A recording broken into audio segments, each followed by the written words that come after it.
For over 10 years, we at Climate One have been engaging policymakers, influencers, entrepreneurs, and activists and scientists in broad, respectful, candid conversations about everything climate. Food, energy, water, technology, transportation, housing. We've had huge success bringing together people who think they're on opposite sides of issues. When they sit down and have a candid conversation, they often find common ground and the basis for real solutions.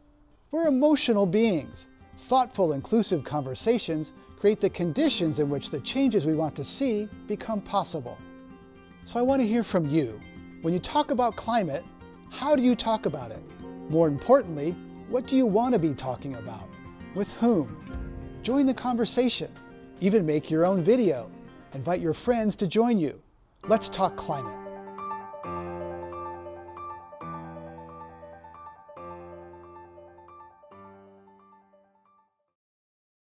I'm Greg Dalton, host of Climate One from the Commonwealth Club. Thanks for joining us for this live stream discussion of how empowering women can help heal the climate and improve life in many other ways. We'd love to hear from you today, so please share your questions in the comments section of the live stream, or you can tweet them at us using our handle @ClimateOne.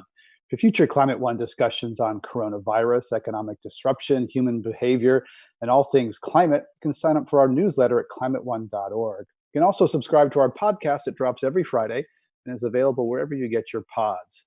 A few years ago, I had the honor of taking my daughter, then 13 years old, to hear Malala Yousafzai speak in a jam-packed basketball arena about the importance of educating and empowering girls. It was a truly inspiring experience.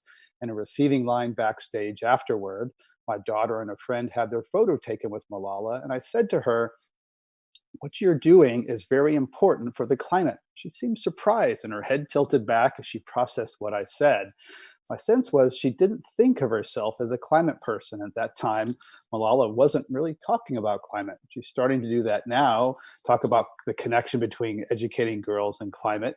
But most people still don't connect those issues. Yet educating girls and empowering women are among the most effective levers for strengthening communities, slowing population growth, which is one of the biggest drivers of surging carbon pollution. But why don't we talk more about that suite of climate solutions? In the program today, we'll explore the gender-climate connection while also discussing migration, power, food insecurity, and climate-smart agriculture. We'll even hear how investing in women can help impede the expansion of Al-Qaeda. To show us the way, I'm honored to welcome three experts. Earthryn Cousin is former executive director of the World Food Program and currently a visiting scholar, the Stanford Center on Food Security and the Environment. Musimbi Kanyoro is former president and CEO of the Global Fund for Women, currently chair of the board at the United World Colleges. She's joining us from Nairobi. And Corinne Sanchez is executive director of Tiwa Women United, a grassroots organization in New Mexico. So welcome to you all. Thanks for coming on Climate One. Musimbi, I'd like to begin with you. In December of last year, you went to Antarctica on a group called Homeward Bound with about 100 women involved in science, technology, engineering, medicine, and math. And I'd like to hear about that journey, in particular, how it changed you, it inspired you, and whether you felt a little guilty going there to see the impacts of climate change firsthand in Antarctica. Thank you, Greg. Delighted to be part of this panel. Indeed, going to Antarctica was quite an experience for me. It was an experience for me because it's so far.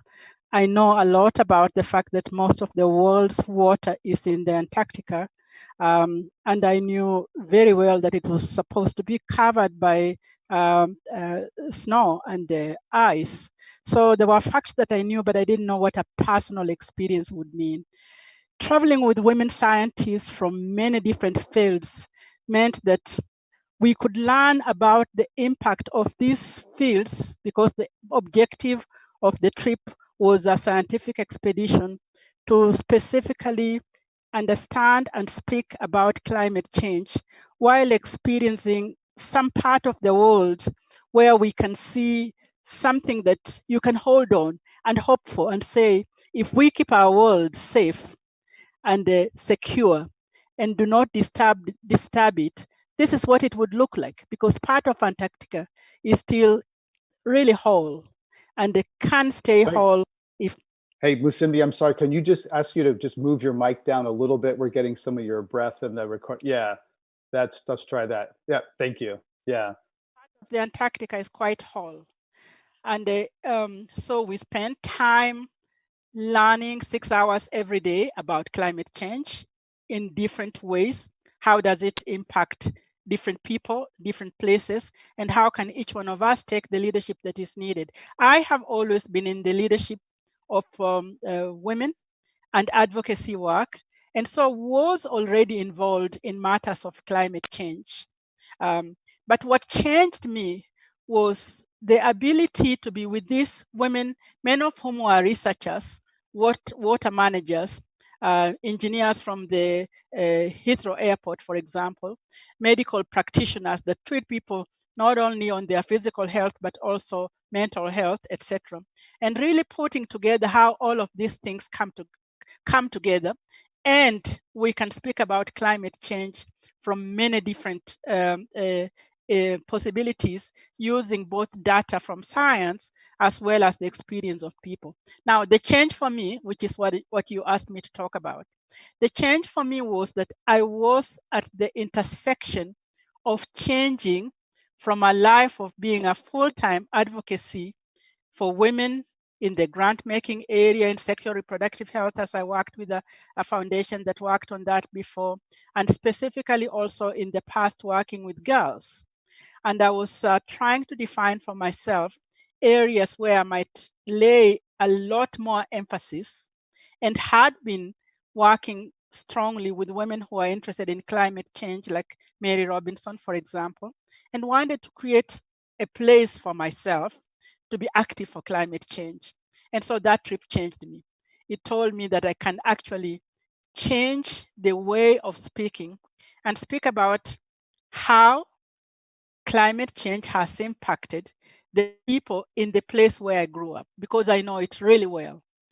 I grew up where the rivers were flowing and we could see the water, and it's a farming area, and the farmers knew what seasons were going on, what seeds to plant and not to plant. And today that is not the case. So I joined many other grassroots women to be able to articulate in a language that people can understand about the impact of climate change, and not leave it very far up in such a way that not everybody understands what we're talking about. Thank you, Ms. Simbi. We're going to ask you to move that down just a little bit more. We're still getting some wind for when I go. If you could move your mic a little bit further down or away from your mouth, that would be great. Corinne Sanchez, activism kind of ignited, your activist path was ignited when you attended the Beijing Women's Conference in 1995. Tell us about that journey, and also if you felt like you were privileged to be there. Yes, thank you for having me today. And I really want to express gratitude for the women on this panel, and for coming forward. Our connections in the pre-session was powerful, to see that connection to Beijing, and the power of women that came from that. So for me, going to Beijing was an unplanned kind of event, because of Taiwan Women United. My mother and other women in our community who had been engaged in this work while I was away at school and college, they started Taiwan Women United when I was graduating from high school. But to be able to come back during the summers and to see the power of women from my community, which is really has been impacted by colonialism and patriarchy, and to travel to Beijing, and I say this is where my fire for activism and finding my voice and really stepping into that light came as I witnessed thousands and thousands of women coming from all over the globe to just give voice to the concerns of their community. Stories of women that stayed for years, and communities that raised money to send 1 or 2 delegates or representatives to that space was empowering.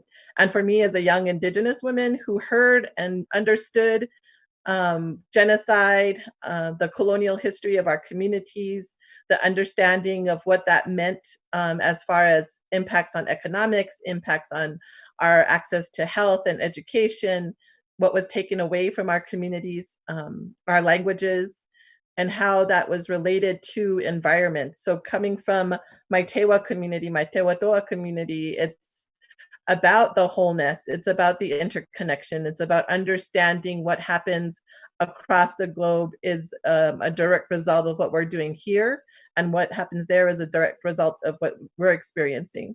And growing up with that knowledge was hearing the stories and hearing the songs, right? And going to Beijing really was a politicizing moment for me because it expanded my circle. Like I understood that there was these levels of impact that we had, but going and hearing the stories of women that were sharing what was happening, the continued genocide that is happening in this world. People talk about it being over and done, part of history, but when we talk about the connections with our communities in South Africa, when we talk about our communities in the Philippines, the storing of the taking away of seeds of knowledge of that food sovereignty and seed sovereignty, and pushing monocropping and pushing that impact and what we know of how that impacts our climate and where we find ourselves. It was there that I realized that I did have privilege, even though I am a woman of color, even though I'm Indigenous, even though I was young, there was still a lot of privilege that I was gifted with in some ways here in my community. And there was a lot of ways that oppression and racism and classism takes that away and takes our power and our voice. But going there and realizing that though I was a survivor of sexual trauma and violence, that there were women that faced immediate death and murder. And then also realizing, it took Beijing, but realizing that here now in the United States, that there are women and families, Indigenous women, as well as African American women, our immigrant communities that face that imminent death, right? Because of these different systems and oppressions that are happening. But in Beijing, I saw the power of women being able to come together to really give voice on all levels, political, down to the mothers that were just trying to reclaim breastfeeding and reclaim birthing in their communities. And being able to bring that back to our community here and to really commit to that transformation that I witnessed in the stands, that I witnessed in the small classrooms of women gathering, and knowing that this responsibility lays on my shoulders and also the generations to come. And so when I think about Beijing and I think about the memories, it's the beauty of the song, it's the beauty of the colors, it's the vibrations, and really the heart passion and heart work of women across the globe who are giving voice and continue to give voice to how our Earth Mother is being desecrated, and how our women in our own communities have lost a lot of their power and a lot of their voice because of the sexism and racism and classism and oppression and white supremacy that is rampant across this globe, that strips us of our power and our voice around the decisions of our body. And so for me, Beijing just lit that fire, and it hasn't stopped, and it continues to be that we find the heart, that we find the compassion, even in those darkest times, to make that transformation and the change that we need to. Thank you for sharing that. Earthren cousin, where does your light and fire come from? You're the daughter of a community organizer and a social worker. Where does your light and fire come from? Oh, you're on mute. Yeah.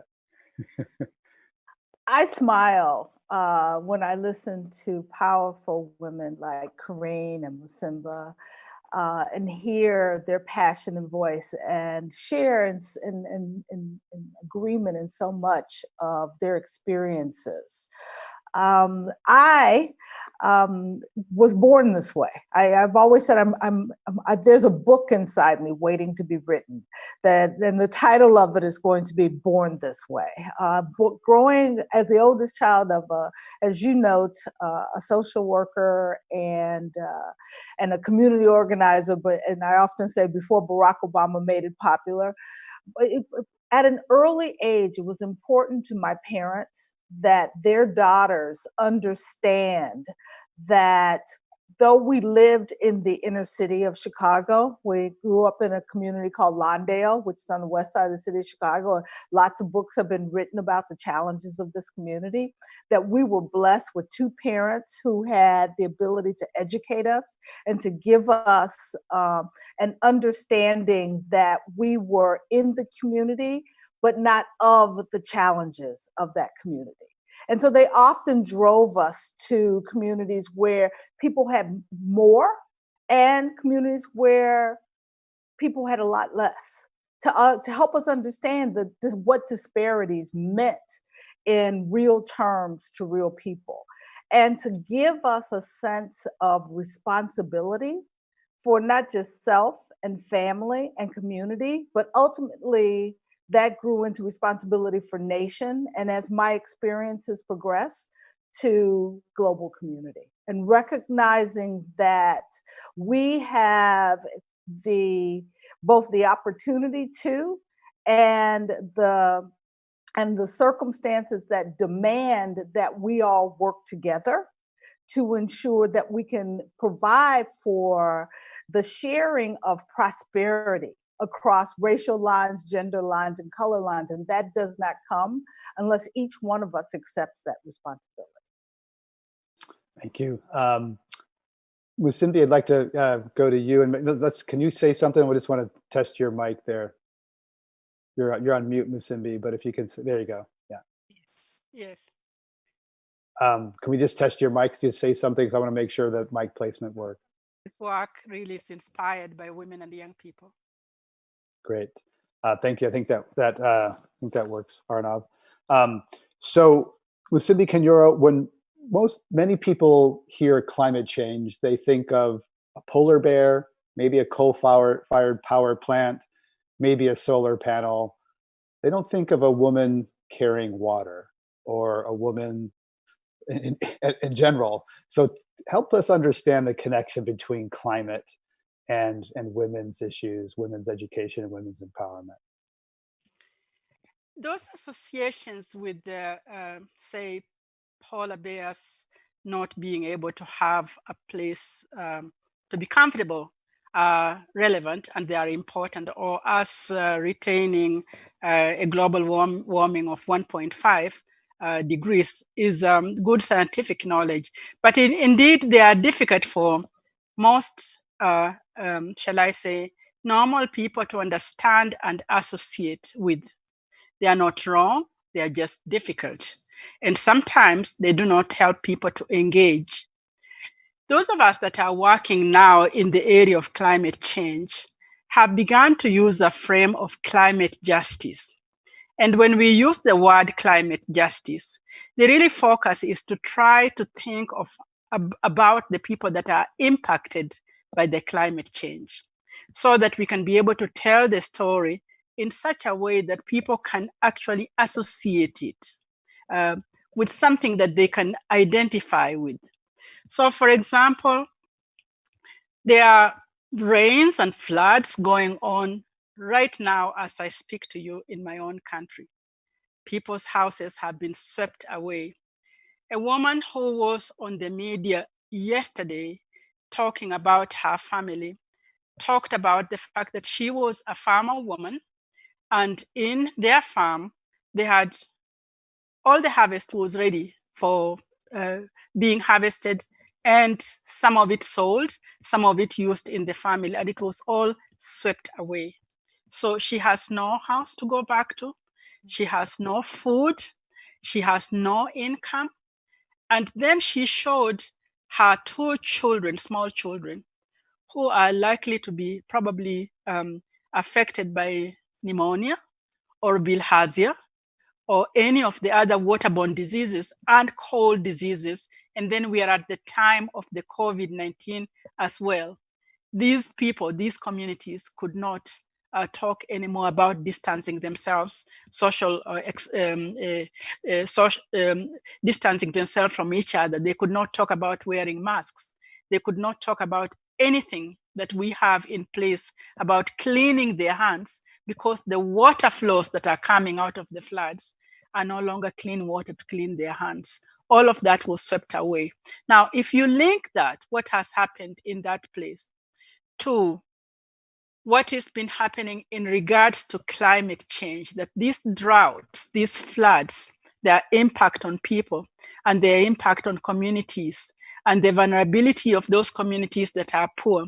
And specifically, this woman, whose name I will give as Maria, felt, and you saw her speak for herself, you really see that there is something completely amiss if we don't think of her as a person and look for a way in which justice can be given to her.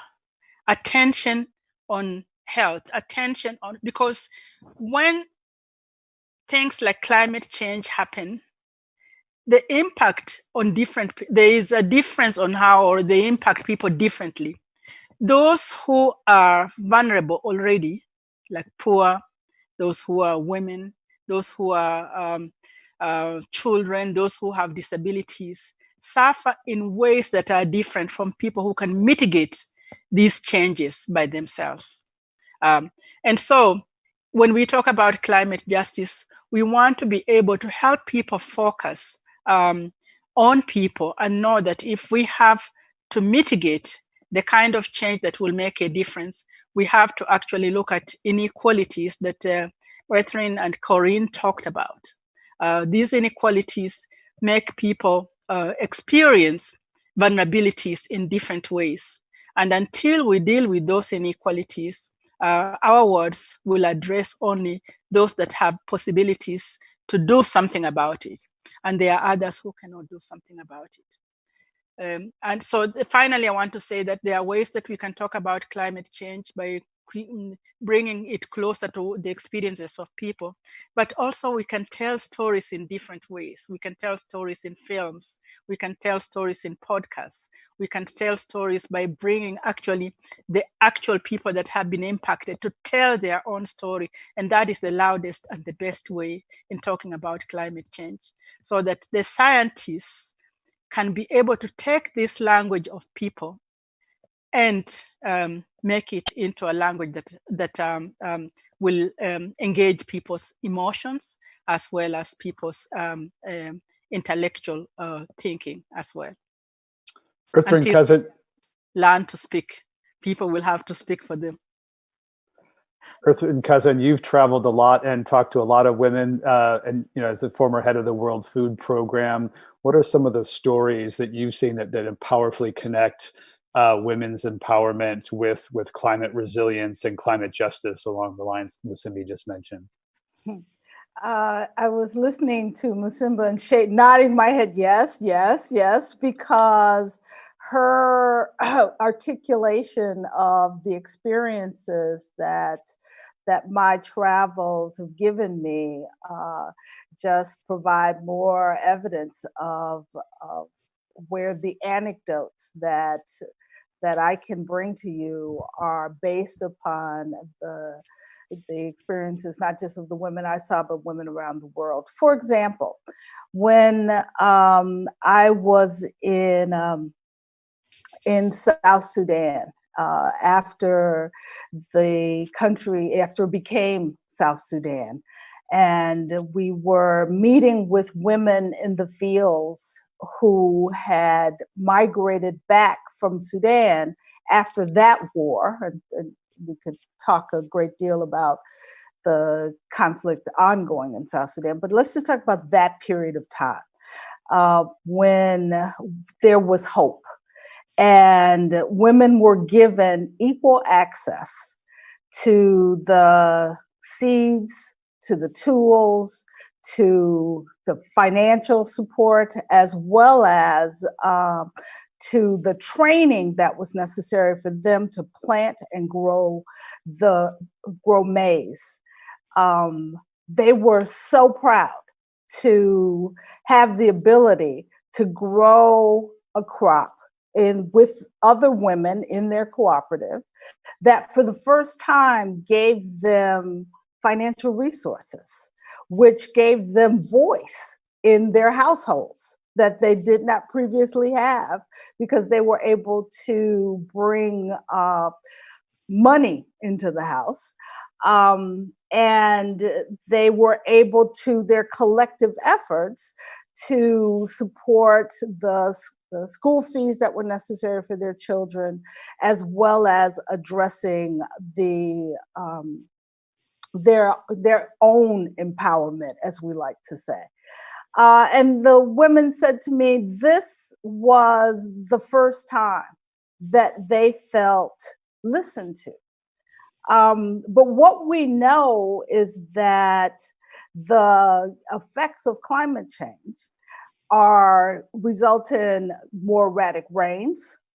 And that same woman and her cooperative, who has the access to finances because she can grow a harvest, we've seen in subsequent periods no longer having the ability to have the resources that they need and being forced to stand in a line.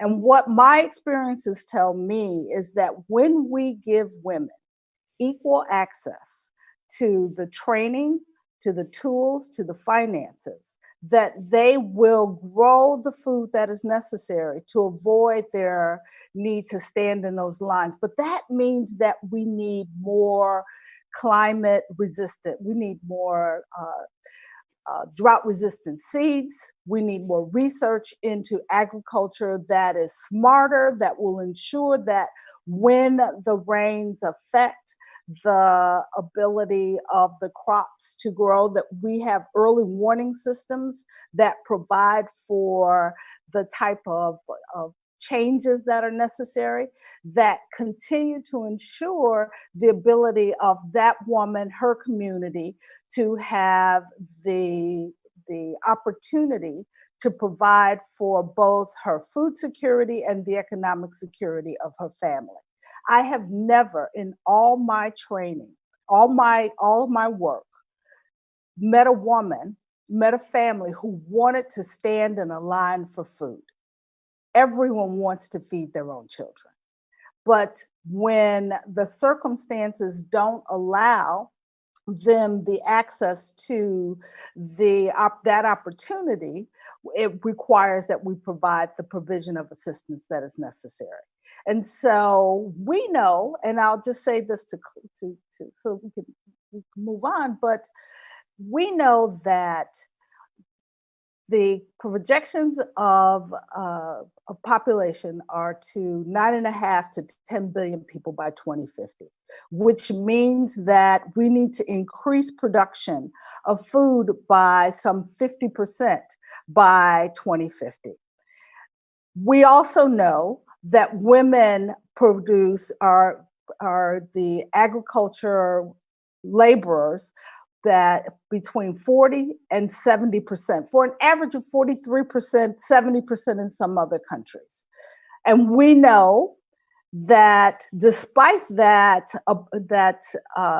significant percentage of women in the agriculture system, that they don't have equal access to, as I said, the tools, the finances, the training that is necessary for them to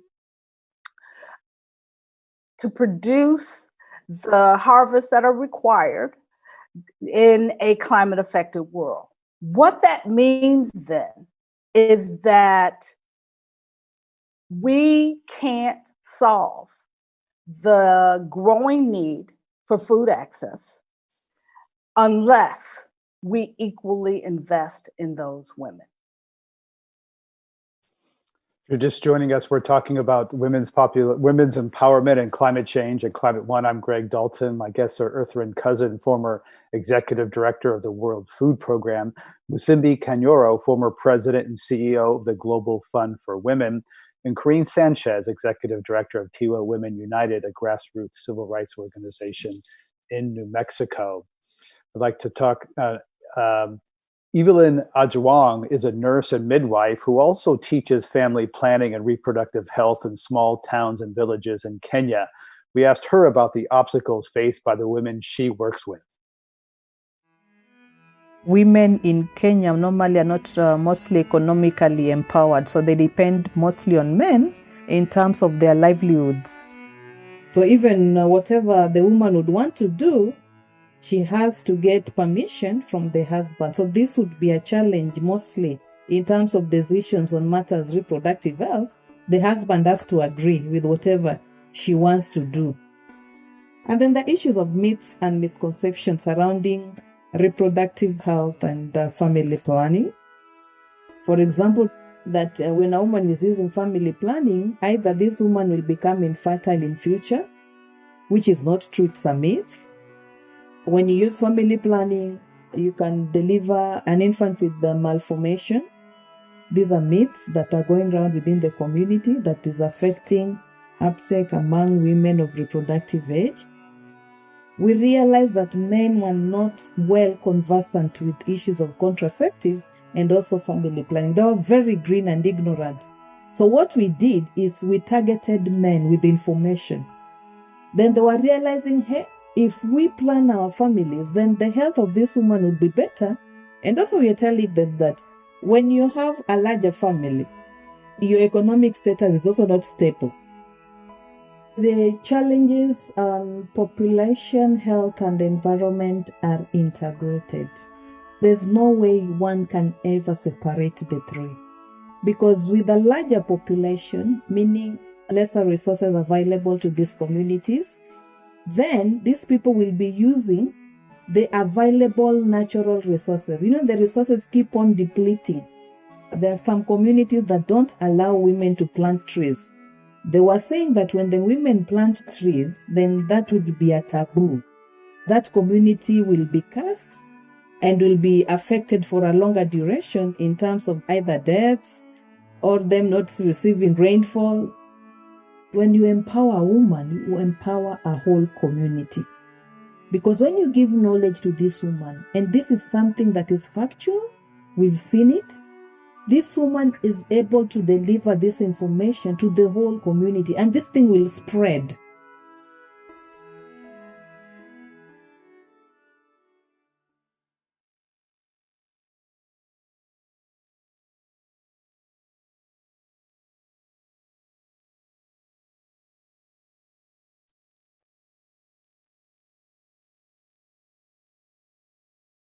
Greg, you're muted. Thank you. That, that was Evelina Zhuang, a nurse and midwife in Kenya. She manages a maternal, neonatal, child health, and family planning program for Pathfinder International. That was in Kenya, and Musimbi's in Kenya. But I want to ask Karine, you know, as Americans listening to this might think, oh, these are issues or challenges for women in countries that I don't know where they are on a map, and I'm probably not going to go there.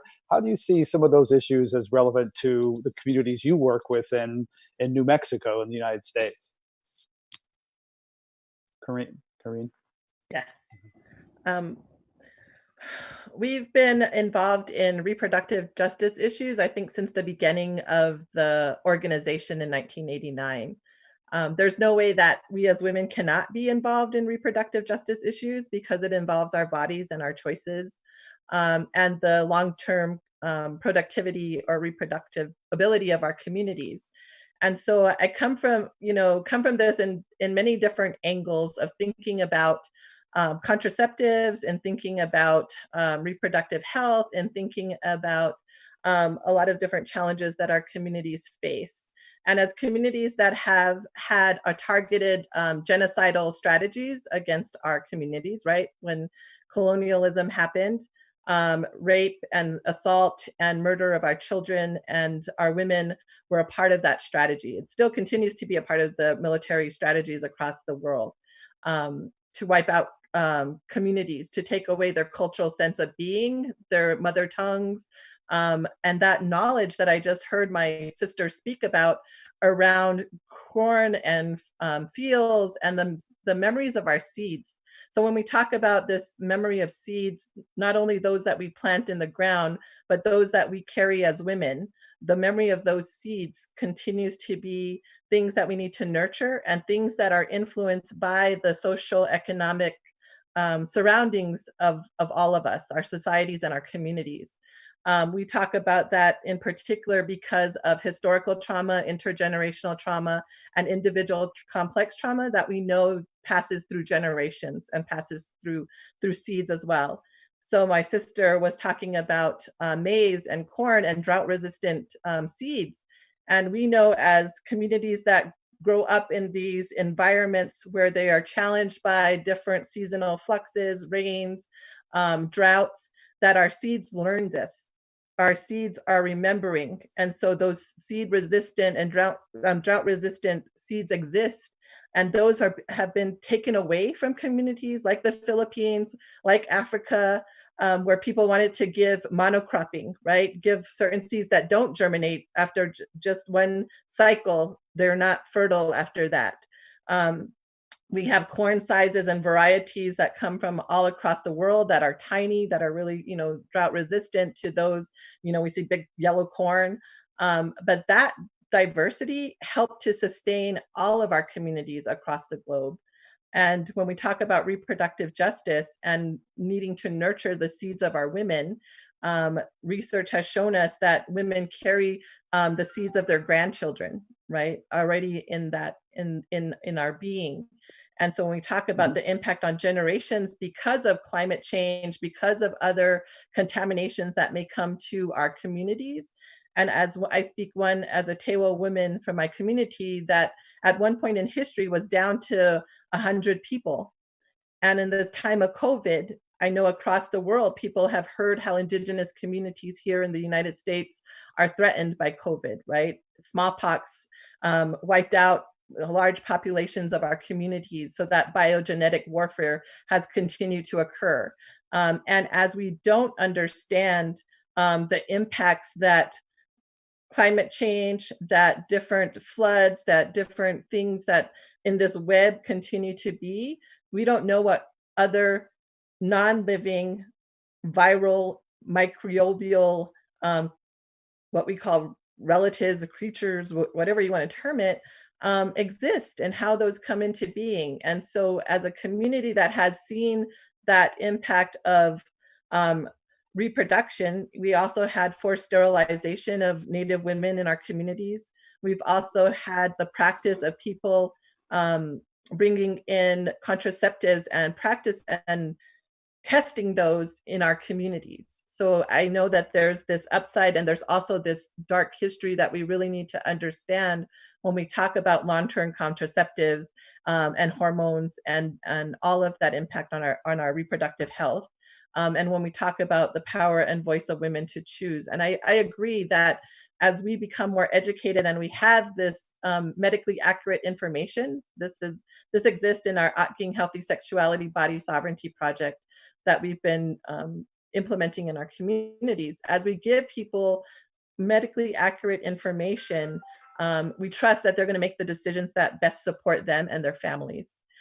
We've also been the subject as Indigenous peoples across the globe, in the United States in particular, of religious inquisitions from different religious groups that are saying that they have the right. This goes back to the doctrine of discovery. This goes back to manifest destiny, where they have the right to determine for other peoples what they should and shouldn't be doing, or if they're deemed human or not human. So I don't want to say lightly that reproductive issues are, just this, and this.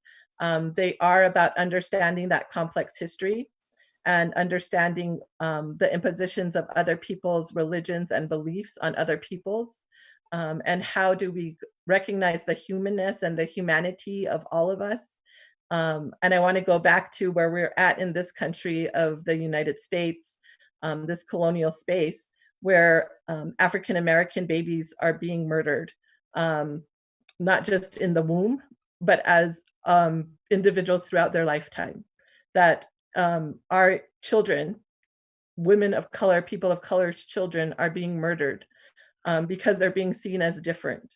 And that is a reproductive justice issue, not just the contraceptives, not just the population control, but really understanding that history of how people have used domination over others to implement political policies and strategies that have erased populations, that displace people. And so how can we come to this place where I believe that women have a heartfelt, different way of women knowingness to implement policy and change. And we see that at this time in COVID in those countries that are ruled by women, that have had women placed in those political positions. I've also seen women that are in political positions that also abuse power and do not hear and listen to community. So I don't want to say it's also just this gendered piece, but we really need to understand in our communities the patriarchy and the patriarchal system, just what that video highlighted for us. The beliefs that come in when people believe that they have dominion over others. And how do we talk about transforming that power dynamic in our individual households to our systemic societal levels? How do we have those deep conversations? And I want to go back to, for me, that started in Beijing. That for me, that started that plant and seed growing, so that we can now have in our organization and in our communities these conversations about engaging men and boys in the violence that's committed against women and girls, because most of that violence is coming from men and boys. So healthy masculinity, and how do we talk about that? How do we talk about toxic masculinity? I think those are all pieces of that reproductive justice that needs to continue. Sorry. Musimbi, you have a doctorate in feminist theology, a doctorate in feminist theology.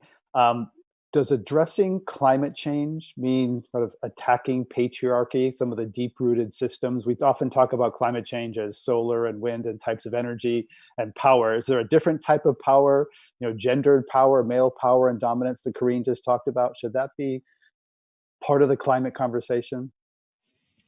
Yes, it should be.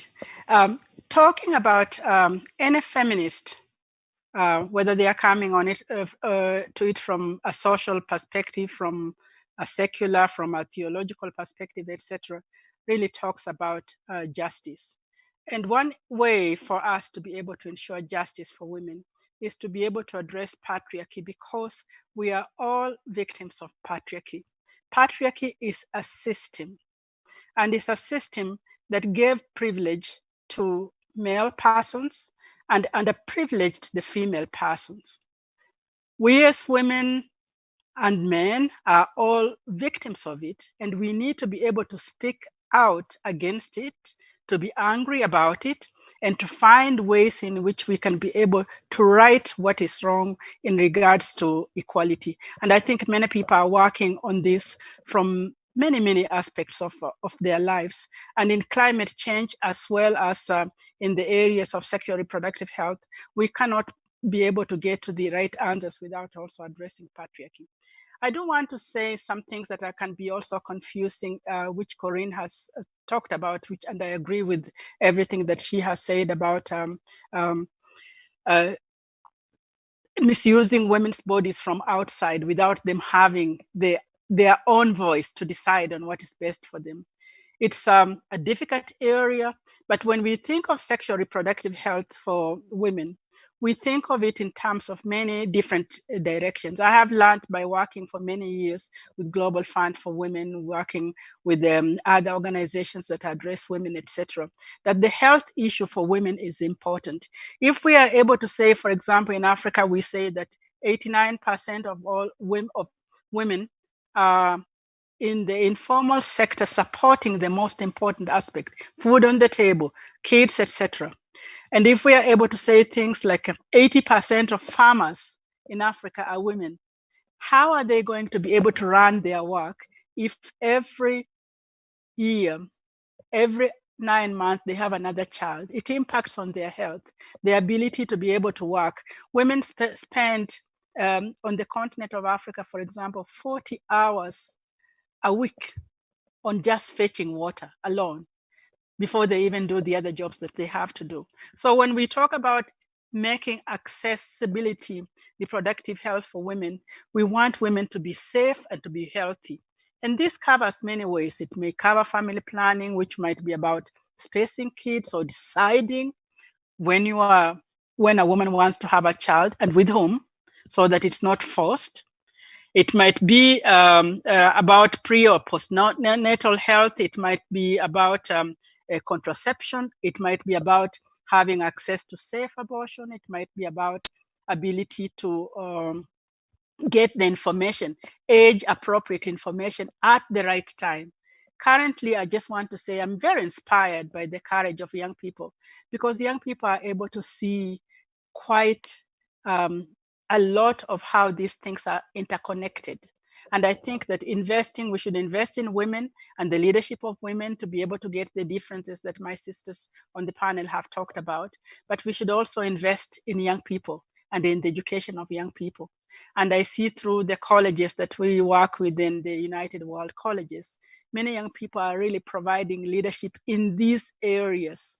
And because they come to these areas without the stigmatization and patriarchy, without being extremely rooted in patriarchy in the way in which older generations have been rooted in, they really can be a future that opens up some place that we could go to that is a better place than where we are today.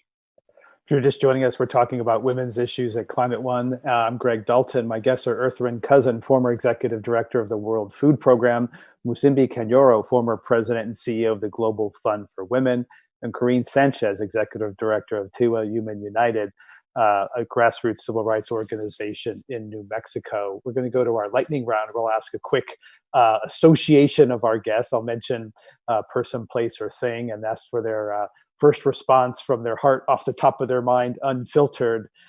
First with Corinne Sanchez, what comes to mind when I say seed sovereignty? I think of my grandmothers and all the lineage of women that I come from. Musimbi Kanyoro, what comes to mind when I say pedophile priests? What comes into is the abuse of the power that religious people have. They have the power, the trust of the people, and abusing that power in misusing and abusing children. Thank you. Earthren Cousins, what comes to mind when I mention ugly produce? The opportunity to eliminate waste, of which about 40% of all the food that we produce around the world is lost or wasted, and much of it because we have these preconceived notions about how food should look. And as such, we dispose of perfectly good food. So the opportunity to ensure no child goes hungry by us overcoming misconceptions about what food is good and eliminating that waste. Corinne Sanchez, what's one phrase or word that comes to mind when I say the new members of Congress elected in 2018? AOC, women power. Also for Corinne Sanchez, one word or phrase that comes to mind when I say Black Lives Matter. All my sisters and friends at Sister Song. This is true or false. Musimbi Kanyoro, true or false. Inheritance laws discriminate against women in 26 countries. It's false because there are more countries than that. Also for Musimbi, true or false. Climate smart agriculture is a Trojan horse for Monsanto and other big corporations. False, and I can substantiate why. Okay, we'll circle back to that, the power of seeds and concentration. True or false, Corinne Sanchez, American capitalism was built on stolen land and stolen labor. True, true, true. Earthren Cousin, true or false, the science is clear that GMO foods are safe for humans to eat. I'd say true. The science is clear, and we are too often driven by misconceptions. Is it also for Earthren, is it also true that GMOs foster industrial monoculture and high concentration of economic power? Is it true? No, I say it's false, because the GMOs provide an opportunity for monoculturing, but we have a need for diversity in agriculture, and GMOs are just one of the tools that we should use to meet the needs of a growing population. We'll come back to that. Musimbi Kenro, true or false? Some women enable patriarchy. True. Also for Musimbi, I have benefited from white privilege more than I realize. True. Corinne Sanchez, I've been shaped by patriarchy so much that it's hard for me to see. True. Earthring Cousin, as a talk show host, I should not ask women about gender issues unless I also ask men about gender. True. All right, that ends our lightning round. I made that mistake earlier this week, and my female producers schooled me on that. So thanks for that lightning round, Corinne. No, Earthring Cousin, let's come to the concentration of power, because we've heard from Corinne about the importance of seeds, and we've heard about, you mentioned how much food production needs to increase to meet the demand of 9 or 10 billion people on this planet. And industrial monoculture is one way that some people would say that food demand can be met. And I'm curious to hear whether that industrial monoculture is compatible with empowering women in the way that we've been talking about, or if that, concentrates power in corporations in a very more concentrated way. Increasing global food production by 50% to feed that 9.5 to 10 billion people require diversity of solutions. And those solutions must include the 43 to 70% of women who participate in agricultural production. And that will include their participation in the existing systems of today, in organic production, in more biological and technological production that we'll see in the future. There should not be a solution that is sustainable, both from an environmental as well as a social standpoint, that we exclude, to ensure that we meet the opportunities for empowering all, both men and women, and feeding all on a regular basis, the nutritious food that is necessary to support the adequacy of our lives.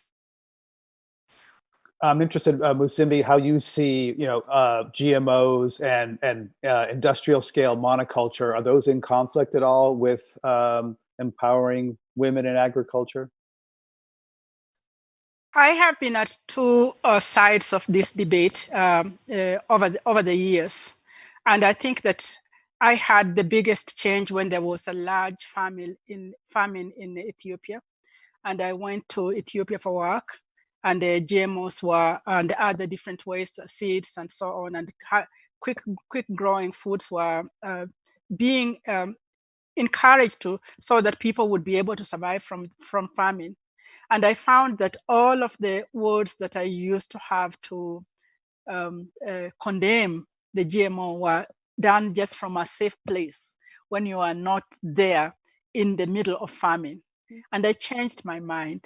I changed my mind to say, we must do our best to ensure that any traditional farming, foods, seeds, etc., are not neglected in favor of only GMOs or other kinds of farming.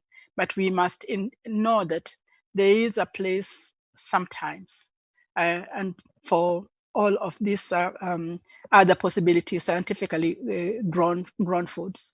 I changed my mind in the middle of a famine, because I saw what death looks like. Yeah. Right.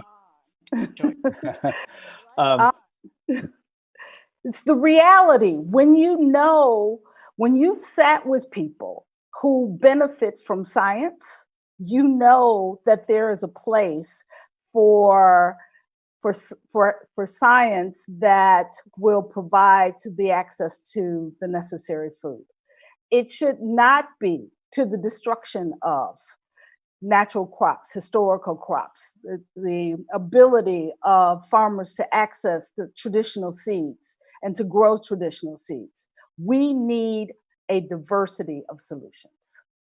Earthring, climate disruption is hitting food production in many ways. Droughts and floods are impacting harvests, growing areas are changing, and pests are on the move. One particularly dramatic and devastating example is swarms of desert locusts that are ravaging crops in parts of Africa and Asia, threatening food supplies for tens of millions of people. You could say what's happening and what's at stake with these swarms of locusts? And Musimba sitting there. Yeah. Musimbi, yeah, yeah. She may be better placed because she's living with it right now than even I am. We know that this is not the first time that locusts have affected agriculture in Eastern Africa, but it is it's one of the largest swarms that we've seen. And we also know that if we had invested last year in the eradication of the locust population, we would not be facing the challenges that we see today. Let me just put this into terms. A locust swarm in a field can consume the same amount in one day that 35,000 people would eat. Wow. Wow. One day. And we know that in June or July, the locust swarms in Eastern Africa will begin to hatch and grow. And what COVID-19 has done has limited the access to the tools that are necessary to eradicate the locust swarms. But I've been delighted to see over just the last few weeks an increase in access to those tools by the governments of Kenya, Somalia, Ethiopia, that are now just beginning the work that is necessary to eradicate. But I'd love to hear from Musimba, Musimbi, you want to get Musimbi, I'm so sorry. To Musimbi, who is even closer to the actual ongoing activities. The devastation is terrible. In the areas where the locusts have come, and they have been in Eastern Africa, all the way from Somali, and arrived in Kenya, and we don't know, and in Uganda, in some parts of Uganda as well. And they really already defined that there will be famine because they eat everything. And they have been in places which produce a lot of agricultural products, but they eat anything, including grass, anything that grows, they eat everything. This is why I think paying attention to science and thinking in advance can be helpful. But I don't think that I could be able to blame all of these governments that they did not take science into account, etc. There are investments that are required long in advance, and also many of these governments have got so many things that they have to pay attention to. For example, right now, even though the locusts are really a big problem, the focus on COVID-19 by these governments is just so urgent and so pressing that you don't even hear much about locusts in the media anymore. We know that something is happening, but you don't hear as much as you hear on COVID-19. And so there are just quite a lot of things that people have to pay attention to. But this is, yes, go ahead. COVID is pushing so many things to the side. Earthring Cousin, I mentioned earlier that there's a connection between investing in women and the recruitment of Al Qaeda. Can you connect those dots for us? Well, we know that when there is food insecurity, when agricultural production detrimentally impacts households, and particularly women-headed households where sons believe they have responsibility for meeting the needs of their family, they become ripe recruits for Al Qaeda and other terrorist organizations like ISIS. We are seeing this impact now in the Sahel, for example, where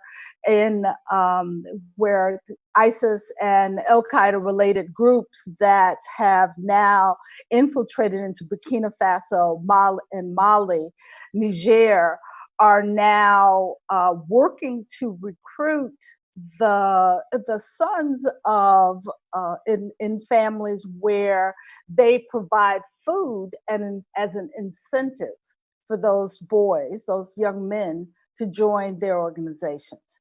And that is being exacerbated by COVID-19 now, because of the lack of access to food makes these young men even more vulnerable to the attraction of those who would provide the access to the food that the family needs. And so it is, and what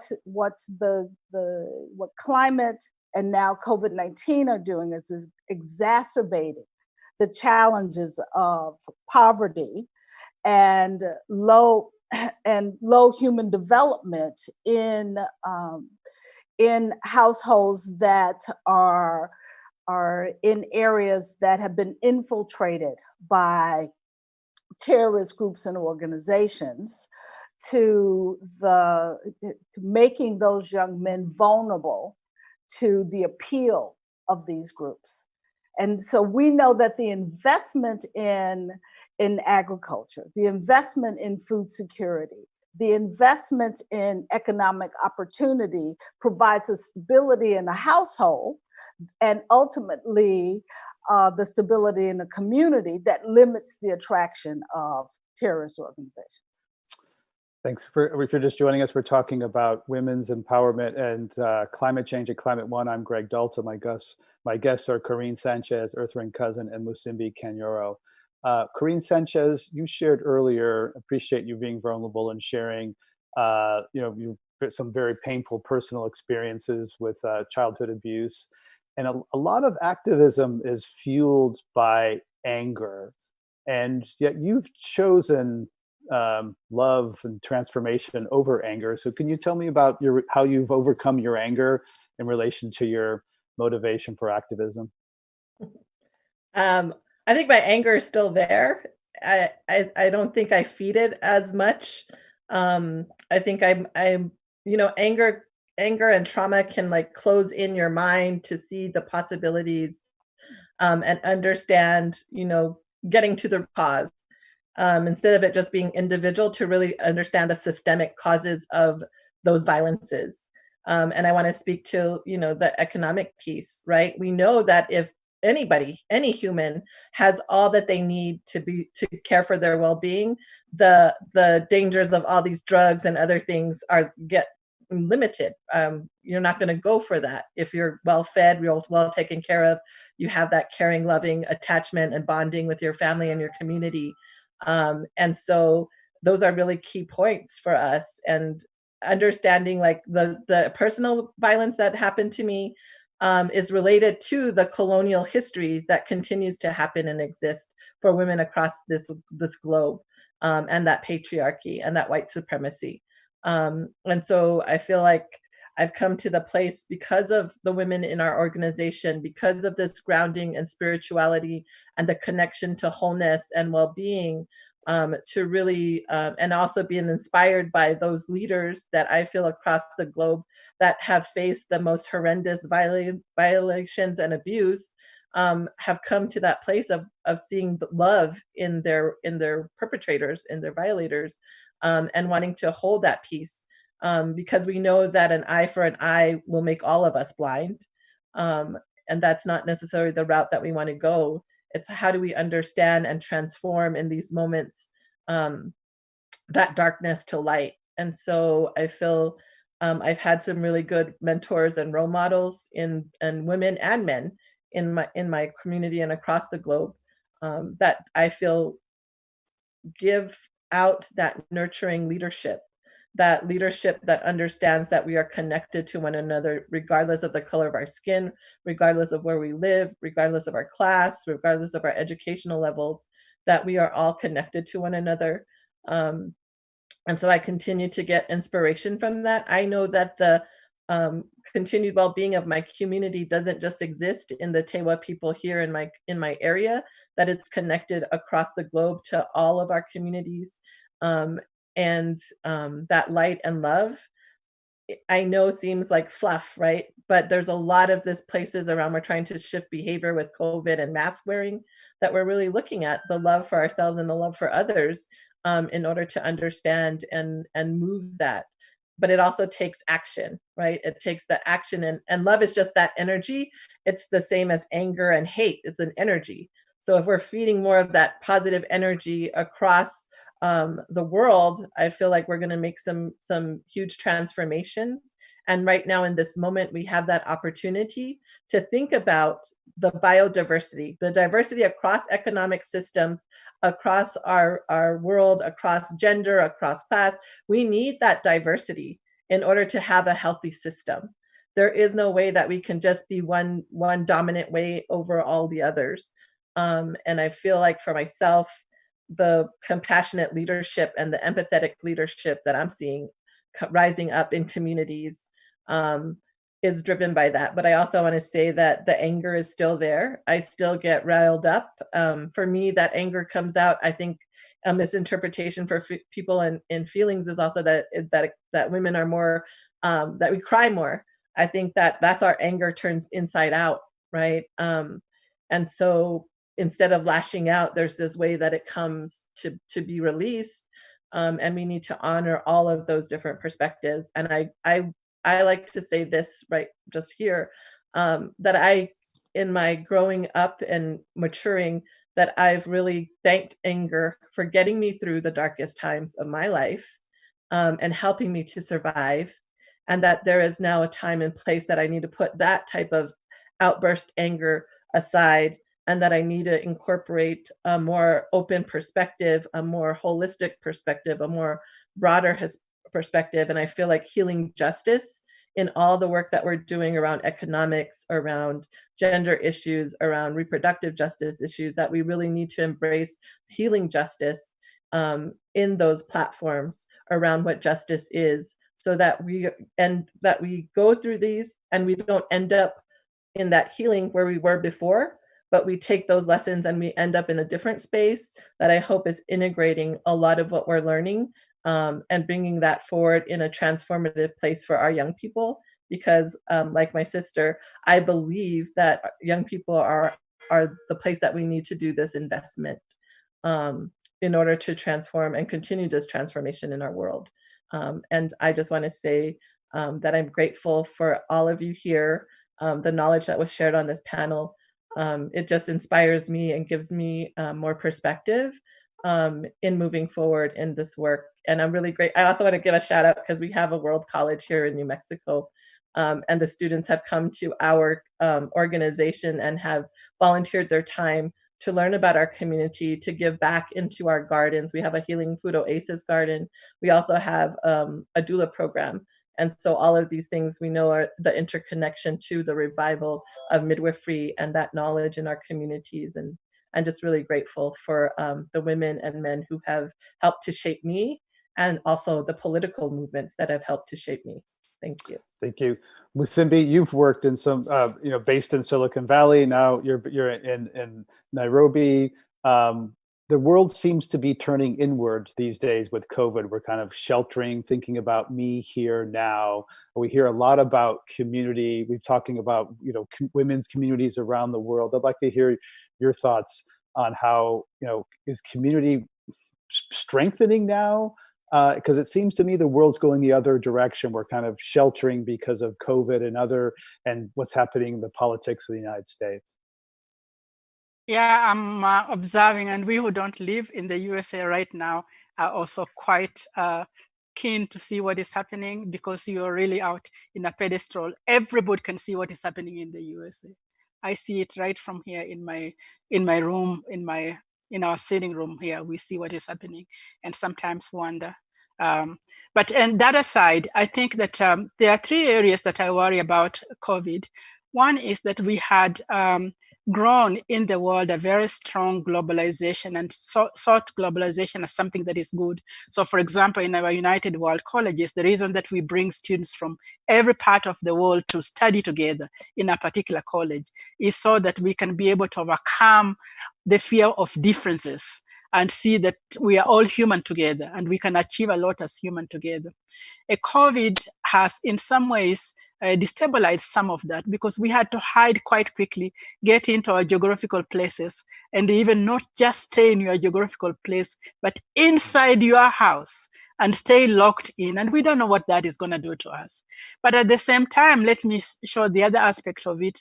There are a lot of webinars that are going on. I'm part of, and I have listened to and sat into webinars. And people that used to convene 50 people are now convening 500 people, which means that we are actually hearing each other in larger forums than we did before. And that is really important. And we might also learn together that some of the behaviors that we have embraced over time, for example, behaviors of destroying the environment by just too much travel, putting resources that we have in for ourselves, getting on and doing something just a few people, we might realize that we could use some of those resources in different ways. Here we are talking and having this conversation while seated in our own houses. We couldn't do that before. We would come to a studio where you are, so that you could be able to get better quality of voice, etc., at the expense of each one of us getting into a car and driving to you, or on a plane, sometimes for only 15 or 30 minutes or 2 hours or 2 days, at most 3 days meetings. So there's something that we are going to learn about what we could do together. There's also, we have to guard against thinking, like in the area of developing vaccines, thinking that it matters who does it first. It matters that we do it. And I think what COVID should be teaching us that the more collaboration that we have, and climate work requires collaboration, collaboration, and collaboration, because it does not affect just one place. We are a one world. And COVID might show us that indeed we are one world, because we see what is happening to nature, what is happening to fishes in the sea and to animals and to birds. They are having some freedom because we have got this one world. And lastly, I want to say that the other aspect of it that is important is for us to realize that when the COVID is over and we get, no, it's not, it might not be over. We might learn to live with it, or it might be over in different ways.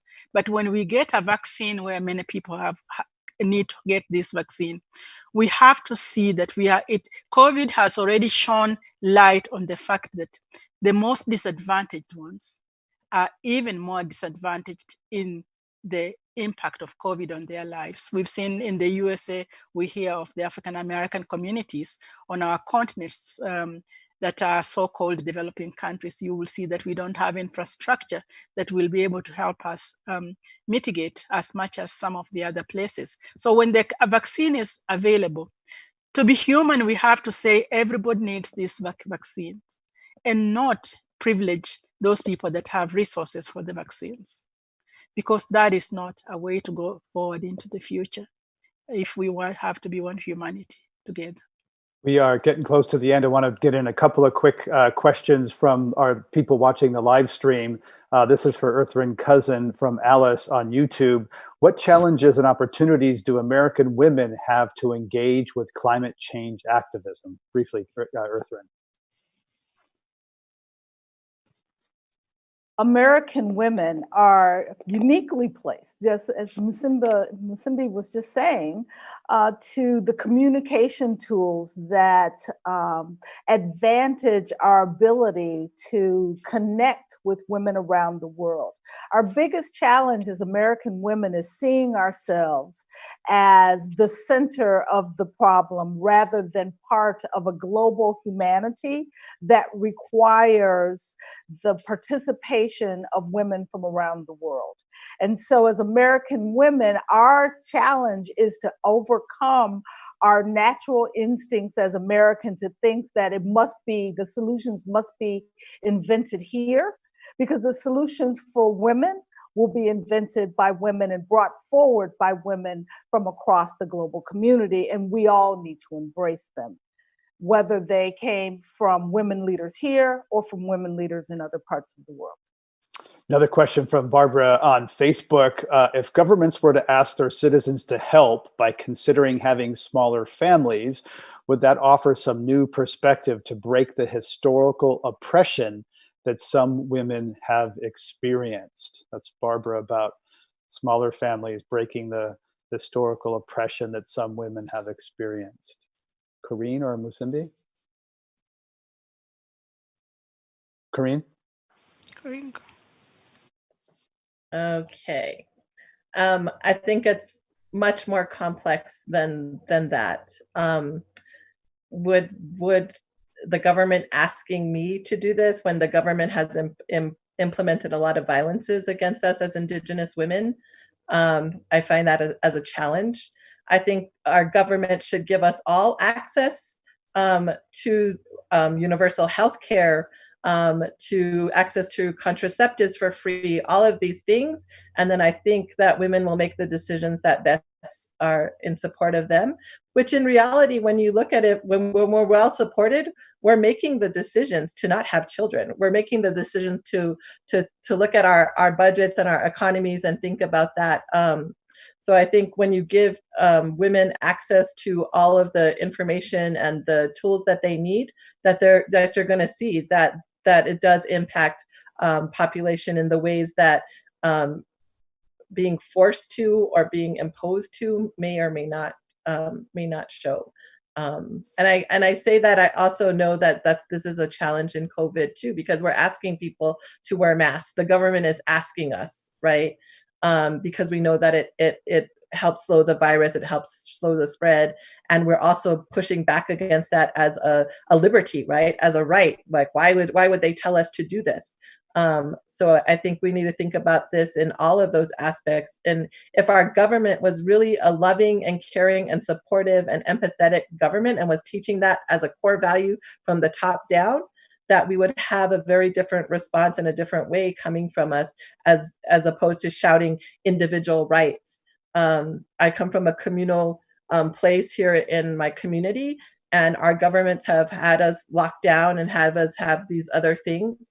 But I also know that my government, in a lot of different ways, my tribal government is very communal, and that we understand that this is a responsibility that we have to one another and not just to that governmental structure. And so I think we need to teach this, in different aspects of what that means to be loving, caring, and responsible for one another in our approaches. We're at the end of our time. On Climate One today, we've been discussing how educating girls and empowering women is one of the best tools for healing the climate that supports all of our lifestyles and economy. We discuss power dynamics between men and women, the connection between environmental justice and gender justice, and investing in women-led households to build community resilience in the face of volatile water supplies and food insecurity. I'm Greg Dalton, and my guests for today were Earthring Cousin, former executive director of the World Food Program and currently a visiting scholar, the Stanford Center on Food Security and the Environment. Musimbi Kanyoro, former president and CEO of the Global Fund for Women, current chair of the board of United World Colleges, joining us from Nairobi, and Corinne Sanchez, executive director of TIWA. Am I saying that right? TIWA? It's TEWA Women United. Corinne Sanchez, executive director of TEWA Women United, a grassroots civil rights organization in New Mexico. Podcasts of this and other Climate One shows are available wherever you get your podcasts. Please help us get more people talking about climate by giving us a rating or review. It really does help. Thanks for joining us online. Thanks for joining us online. We'll see you next time, everybody.